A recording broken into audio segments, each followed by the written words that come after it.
The Seahawks were hoping to be much healthier coming out of their bye week. While that mostly is the case, however, they could once again be missing a key cog in the secondary against the Commanders. We'll be breaking it all down here on our Wednesday edition of Locked On Seahawks.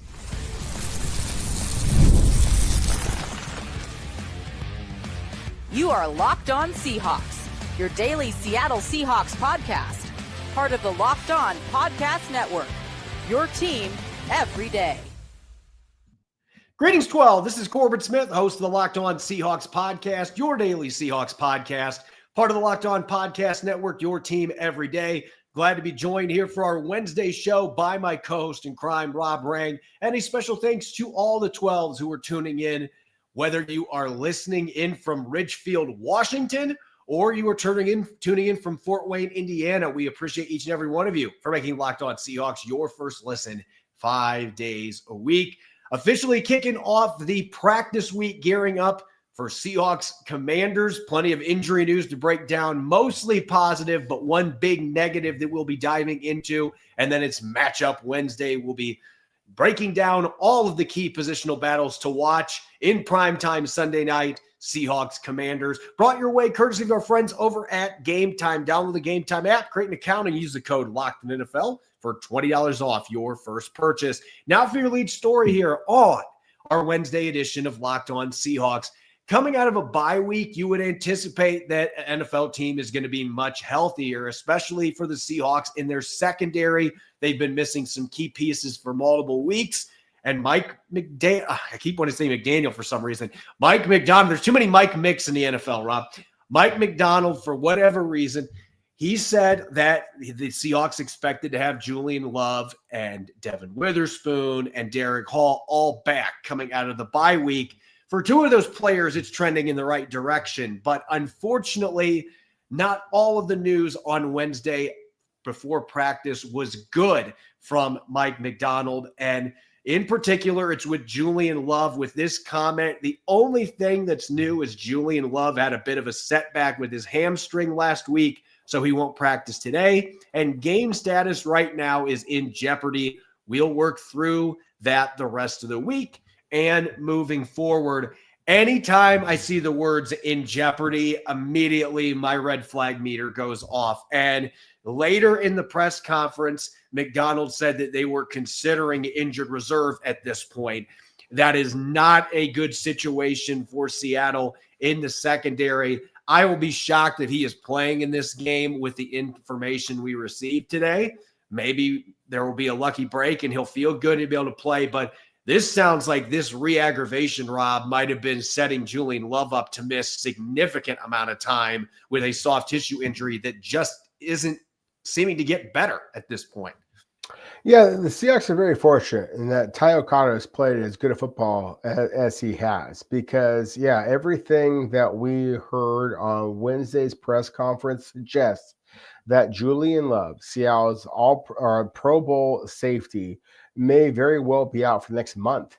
Not just this game. I'd be stunned if he was actually available for this game against the Washington Commanders on Sunday Night Football. I think that it is much more likely he is going to be out for several games.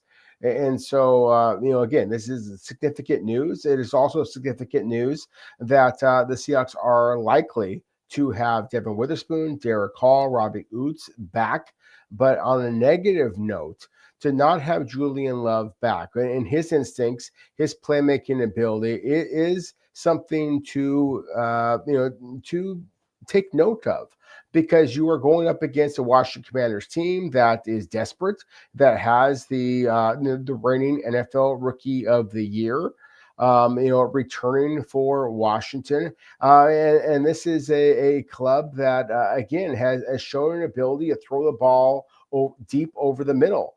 I feel confident that Seattle is going to be just fine with Ty Okada and the rest of the defensive players that are going to be returning to the field for the Seahawks. But at the same time, when it felt like it was any day now that Julian Love was going to be able to return to the field, especially coming off of the bye, to now get this negative news definitely sours things.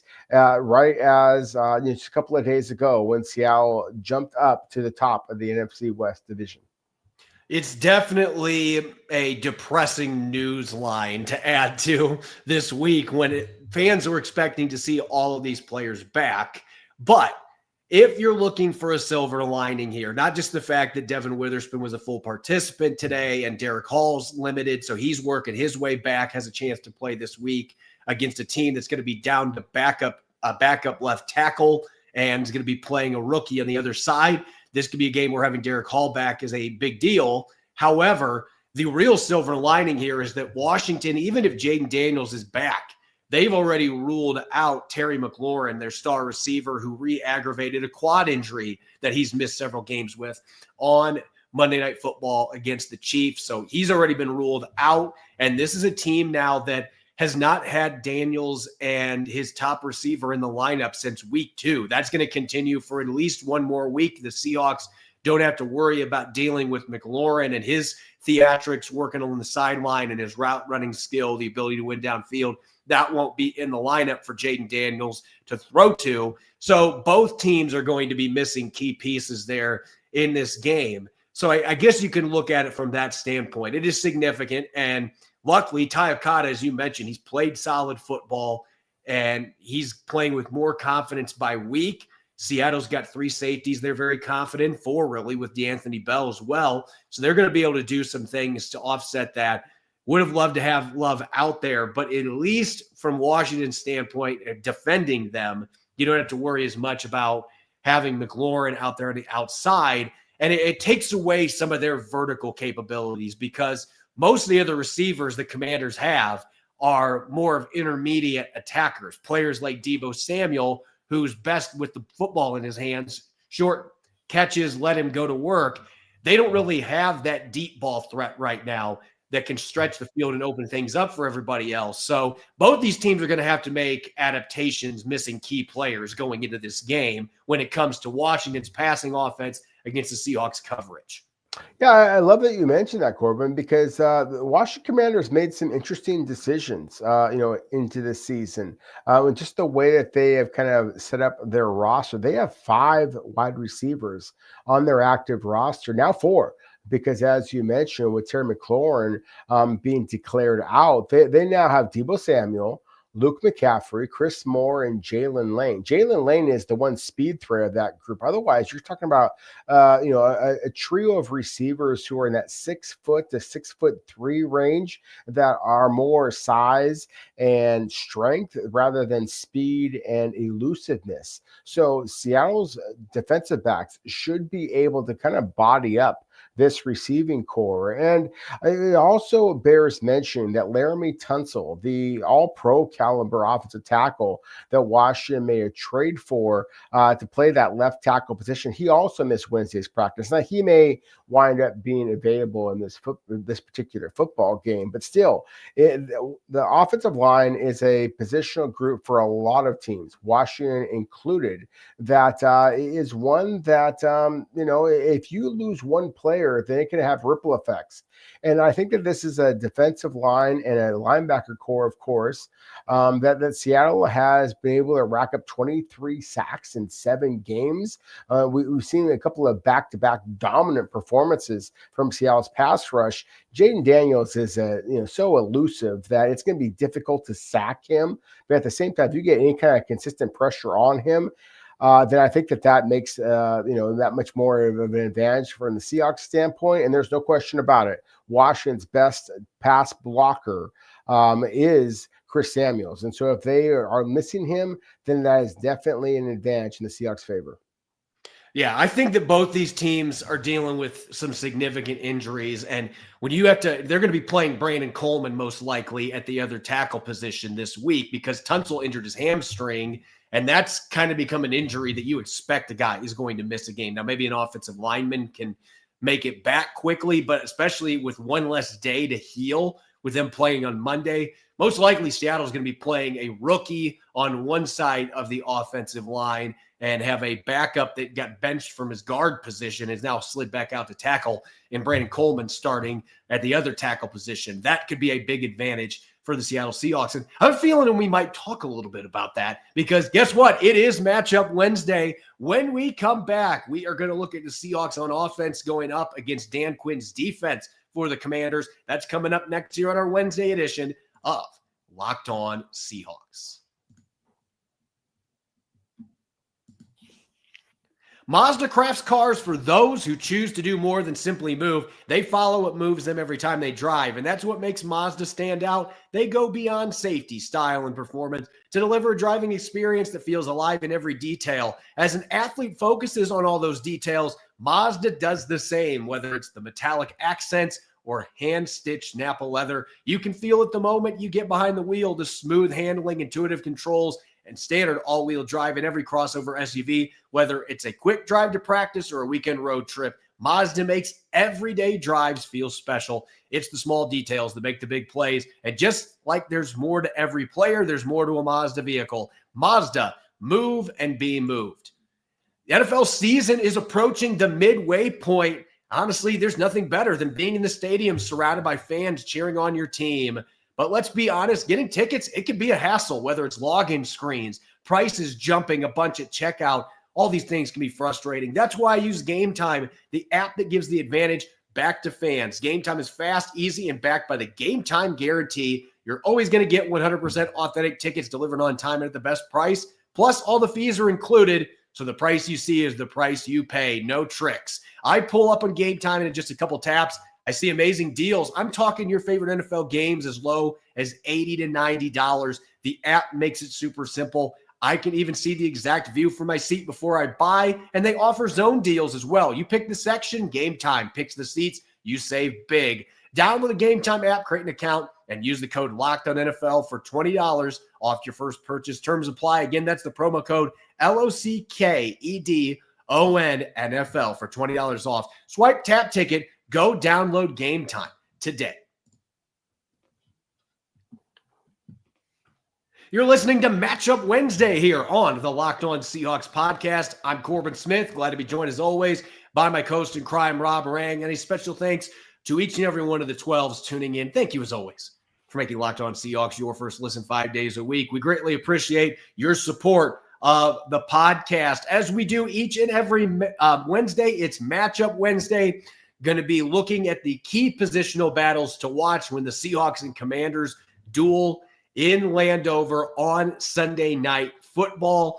Going to start with the Seahawks on the offensive side of the football. And you go into this game when you're thinking key matchups. The Commanders have a number of big names on their defense, but one player that has started to play better after a rough start to the season, cornerback Marshawn Lattimore had an interception against Patrick Mahomes on Monday Night Football. He's starting to play like the former first-round pick out of Ohio State. Oh, by the way, Jackson Smith-Njigba, another Ohio State alum. You're going to see some Buckeye-on-Buckeye madness in this game.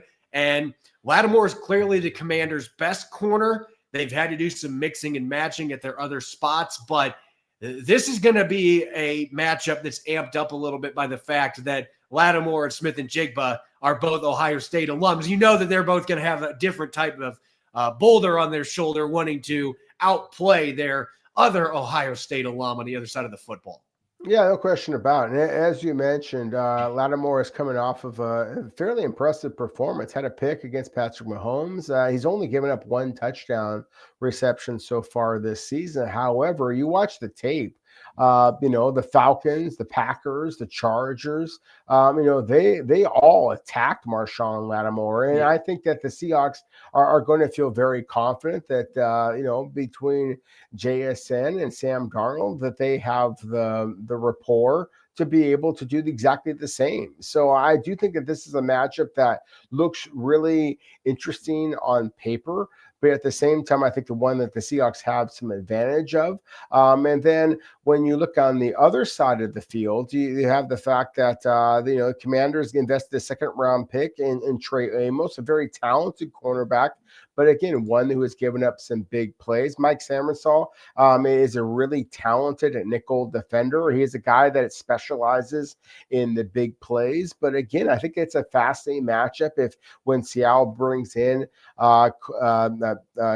Cooper Kupp to be able to play that slot role against Samuelsall. I think that is something that Seattle should be able to take advantage of. And if Torrey Horton is as healthy as Mike Macdonald, just from lack of referencing him, suggests that he might be, then I do think that is an advantage that Seattle should be able to exploit here. So again, I think that if Seattle's pass protection can hold up, then Sam Darnold should be able to find some holes in the Washington secondary. And that's assuming that the interior offensive line provides an opportunity for that. And I feel like we talk about this a lot of games just because there's two first-time starters at left guard and center for the Seahawks. And Anthony Bradford, as we've talked about earlier in the show, the struggles that he has had, especially the last couple of games.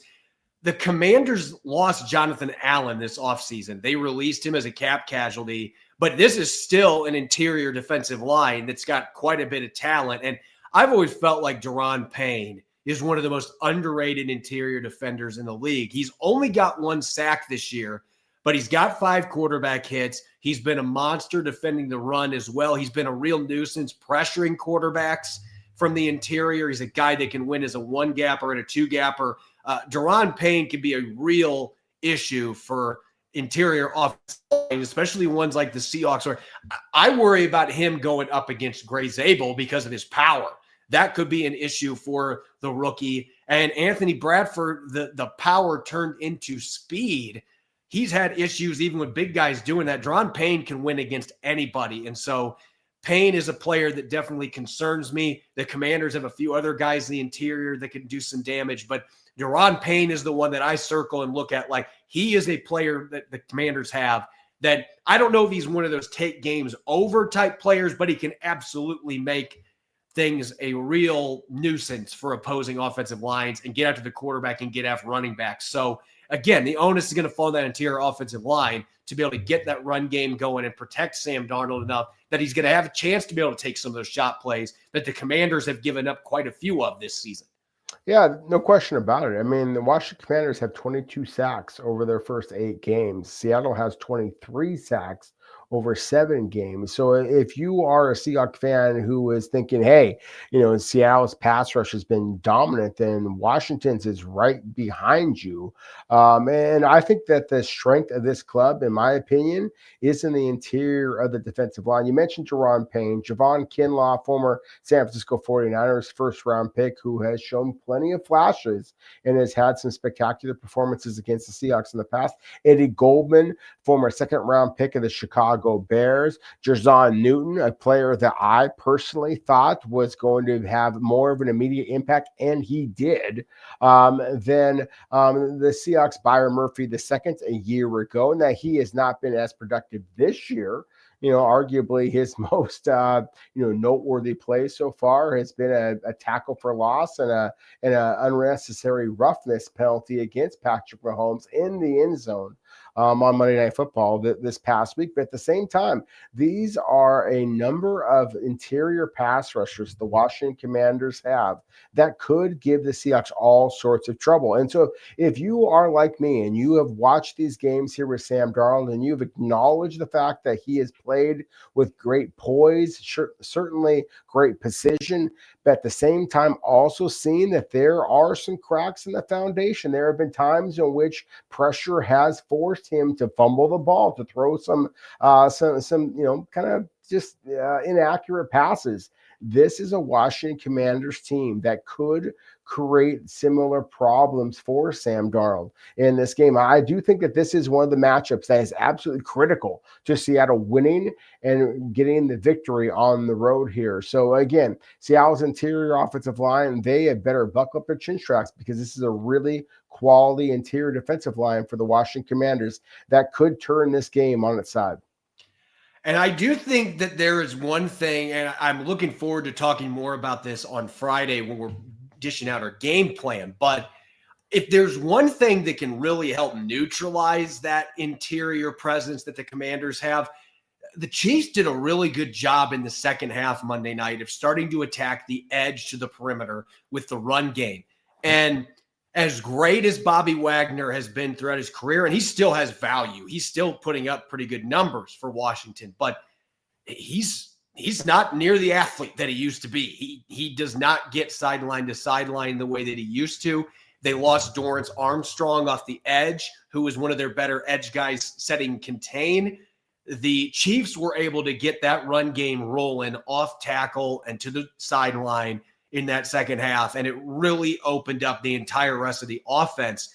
I look at what Seattle has done this year, and we've been talking about trying not to bounce so much, but this is a game where I think that outside running game could be a real problem for the personnel that the Commanders bring, because not only is Bobby Wagner not 25 anymore, and he doesn't move sideline to sideline anywhere close the way he used to, Frankie Louvu is not a guy that has sideline to sideline speed either. He's more of a downhill player too.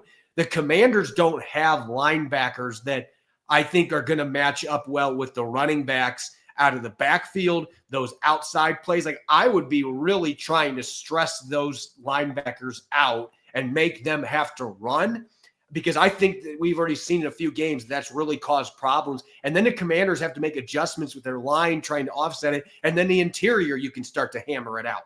So that is a matchup that, as good a player as Bobby Wagner still is, and the fact that Frankie Louvu can do a lot of damage getting downhill, he can blitz, they have limitations athletically. And I feel like you can take advantage of that from a scheme standpoint. And Seattle's got the personnel to be able to do it in this game.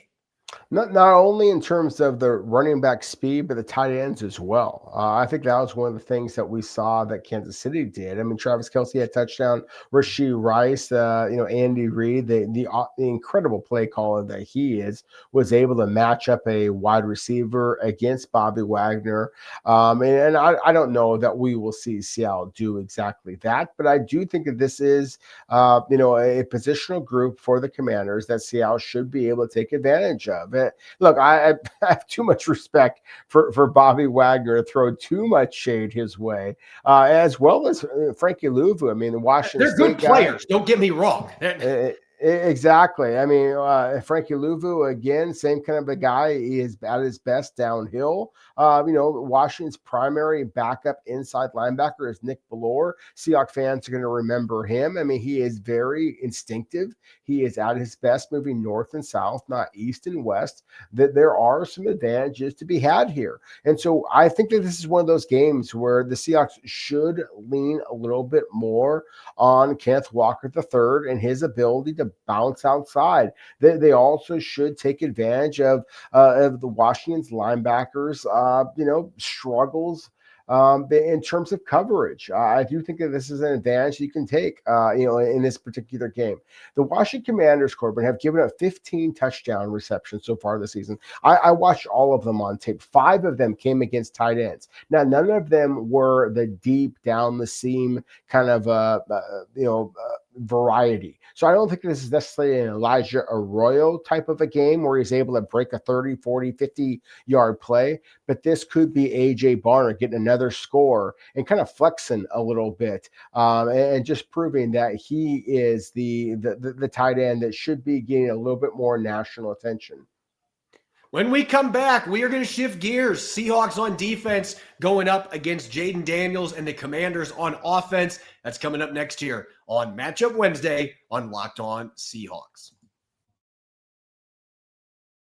I'm Cody Rourke from Locked On Broncos, and this episode is brought to you by Peloton. Peloton is shaping the future of fitness with the brand new Peloton Cross-Training Tread Plus, powered by Peloton IQ. This is Peloton's most advanced equipment yet, giving you real-time guidance and endless ways to move, whether you're running, lifting, or you're cross-training with your favorite instructors like Alex Toussaint. It's training reimagined to make your workout more personal. Peloton is built for breakthroughs with features that help you plan, stay motivated, and hit peak performance. You can let yourself run, lift, flex, and go, while Peloton handles all the rest. Plus, Peloton IQ provides real-time strength coaching, tracking your progress and suggesting weights that challenge you so you can get stronger. Plus, the new movement tracking camera, it counts your reps and corrects your form in real time, making sure every rep is safer and smarter. So let yourself run, lift, flex, push, and go. Explore the new Peloton cross-training Tread Plus at onepeloton.com. Welcome back to Matchup Wednesday here on the Locked On Seahawks podcast. I'm your host, Corbin Smith. He's Rob Rang. A special thanks to each and every one of the 12 that's tuning in. And thank you, as always, for making Locked On Seahawks your first listen 5 days a week. We greatly appreciate it. And for your second listen, don't forget to check out Locked On NFL, double dose twice a day. Tyler the Madman Rowland giving you a shot of espresso to start your football day, while Tony Wiggins takes you into the barbershop for the smoothest breakdowns to end the day. Find Locked On NFL on YouTube or wherever you listen to your podcast, as we do every single Wednesday, diving into all the key positional battles to watch. Week 9, Seahawks traveling cross-country to face the Commanders on Sunday Night Football. And this is a Washington offense, as we talked about earlier in the show, Rob, they're still battling injuries. Terry McLaurin is not going to be playing in this game. Laramie Tunsil, maybe not. At this point, I would hedge bets he's probably not playing with a hamstring injury.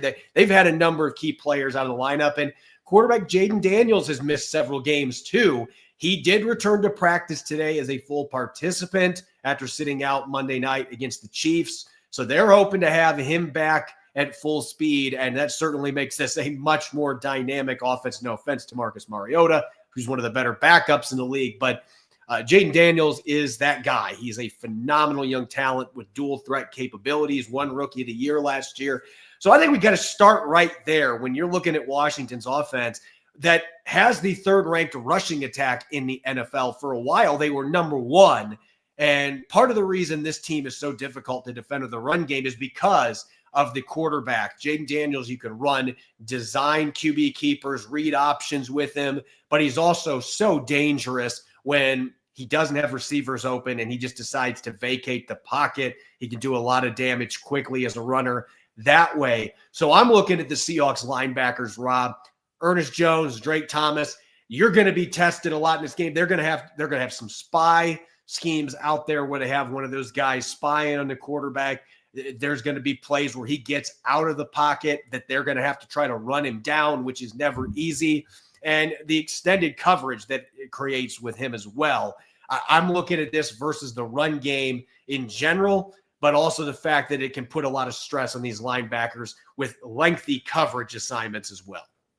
Yeah, I think this is the matchup that's going to dictate who wins this football game, Corbin. I mean, I think that, Jayden Daniels is absolutely dynamic. And I think that he invites pressure, and most young quarterbacks run away from pressure. I think that he wants it to come into his face. He wants to elude it, and he wants to kind of take advantage of the linebackers that are rushing towards him and be able to just kind of dink and dunk his way through, possibly a future Hall of Fame tight end. I mentioned AJ Barner before, because I think that this is an opportunity for him to kind of seize the spotlight from Zach Ertz, who is second in receptions for the Washington Commanders. He's 35 years old. I mean, this is a guy who has been a Pro Bowl caliber player for the Philadelphia Eagles, for the Arizona Cardinals, now for the Washington Commanders. And I think that he is, perfectly suited to have a big game in this particular contest against Seattle, just because we have seen Seattle's edge rushers struggle to actually finish. They get pressure on quarterbacks. They force them to move around. Jayden Daniels is one of those quarterbacks who is able to kind of allow them to come up to him and then just kind of, drop his arm slot and slide the ball around. So I think this is a critical matchup. I'm going to go back to the offensive line versus the defensive line, because again, I think we talked about here linebackers and their struggles perhaps, or their opportunity, I guess I should say, to be able to play the running game in this particular matchup. But I do think that this is an advantage for the Seahawks. I mean, there's no question about it. I mean, Seattle, as you said, Washington is at least when they had Jayden Daniels really humming, Corey Krosky, the running back that they brought in, they at one time this season, they were number one in all of the NFL in rushing yards. Well, right now, the Seahawks are number one in rushing yards allowed, rushing touchdowns allowed. I mean, this is one of those get your popcorn ready kind of matchup. So I am excited to see, steel versus steel, kind of who can actually, or iron versus iron, whatever you want to say. Like, let's get it on. I mean, this is an opportunity here to flex a little bit and see what the Seahawks defense is able to provide here. I think that Seattle has that linebacker speed to be able to take advantage, or to be able to eliminate Washington's running backs to the perimeter and Washington's tight ends in the second, in the second level. Also be able to get some pressure on Jayden Daniels. And I think especially on the interior of the offensive line, it's going to be a whole different matchup if Washington is not able to have their very talented offensive tackle, Laremy Tunsil, out there. You have a rookie offensive tackle on the right side that is going to be out there, and Josh Connerly. I think that DeMarcus Lawrence is just kind of salivating with that opportunity here. And then we've been waiting for Boye Mafe to have a splash performance. We've seen Uchenna Nwosu, 5.5 sacks, leads the Seahawks, have some great opportunities. I think that this is one of those games where Seattle is obviously going to be on the road and is going to be on a national stage to punish the Washington Commanders. This is the matchup. I think that is either going to make this a very, very competitive game, or it's going to allow Seattle to just demolish the Washington Commanders on a national stage. And the thing that may be working against Washington even more here, as I mentioned, they were first in rushing, I believe, till week 4, and they're still third, but they have played several lackluster run defenses in their last 3 games, and the numbers have paled in comparison, and they're not creating a lot of push off the line of scrimmage right now. And Sam Cosmi just came back from a significant injury a few games ago. He's getting his feet underneath him. Tyler Biadasz has been solid, but the run blocking, he's not been as effective this year, and he's not a guy that's going to knock people off the ball consistently. That's not necessarily his game. So they've got some questions there in terms of how they've been stacking up against teams that don't have the talent Seattle has got in the interior. Like, obviously, Kansas City's got Chris Jones, but they don't have Byron Murphy and Jaron Reed. Seattle's just got horses. And I just think that this is a battle that Seattle should win. But if the Commanders obviously played they did earlier in the year, then maybe they're able to create some running lanes for their backs and make things more competitive than we expect. But this is definitely a matchup that if Seattle is able to take advantage of it the way I think they can, could make this very difficult for the Commanders offense to be able to find much traction. We'll see if they're able to do that. As far as one other matchup that I want to dive into going into this game, the receiver position for the Commanders, as you mentioned, they're very shorthanded right now. Without Terry McLaurin, they only have 5 receivers on the roster. I would anticipate somebody's going to be getting called up from the practice squad for this game.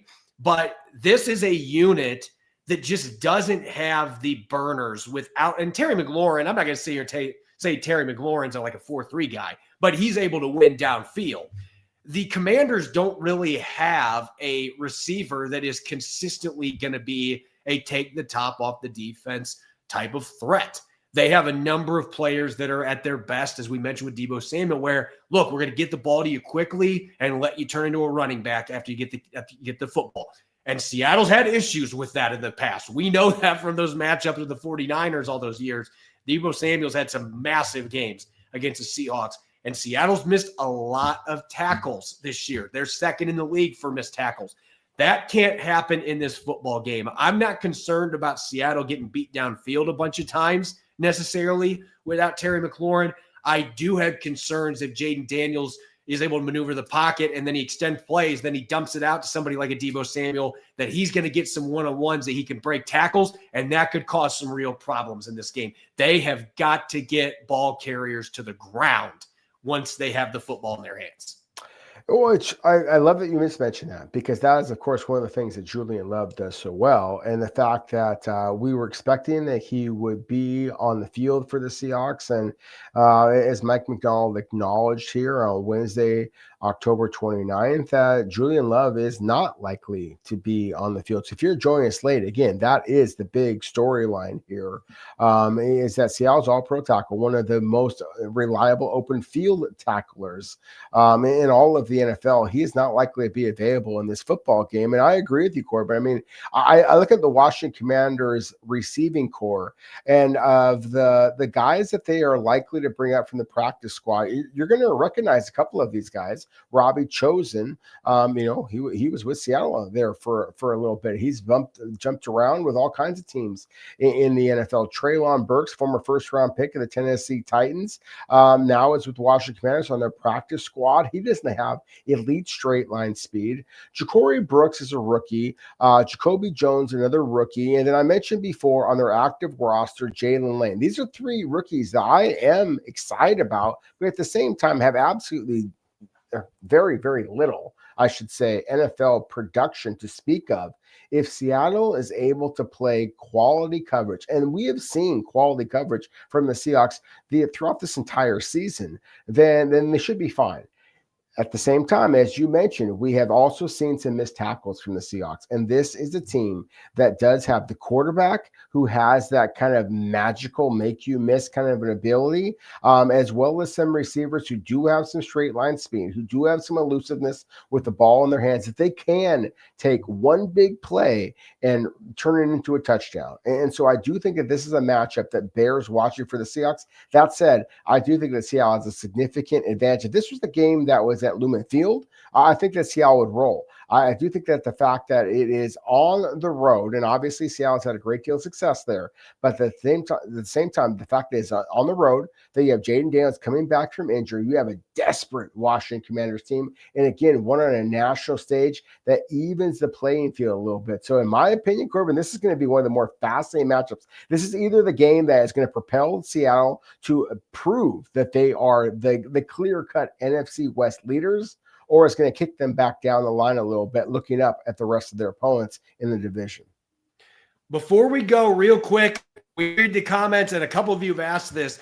When it comes to injured reserve with a player like Julian Love, it's not like baseball, and I think basketball even has this with their injury lists, where you can have retroactive injuries where, well, this player's missed the last 3 games, we're going to put him on IR, and it'll be backdated a couple weeks. That is not something that is allowed in the NFL. So if Julian Love goes in injured reserve, he will have to miss a minimum of 4 games. That's the rule. So I think a retroactive list with the NFL would make some sense, but that's not how they do it. So just for some clarification there on the Julian Love front. As always, you can follow me on X and Blue Sky at Corbin Smith NFL. You can follow Rob at Rob Rang. Make sure to subscribe to Locked On Seahawks on YouTube and wherever you get your podcasts to make sure you don't miss a single episode. Coming up tomorrow, I'll be teaming up with David Harrison of Locked On Commanders for Crossover Thursday. We'll take a deeper dive into more matchups, keys to victory, a number of storylines as the Seahawks and Commanders get ready to duel on Sunday Night Football. You won't want to miss it. Enjoy the rest of your Wednesday.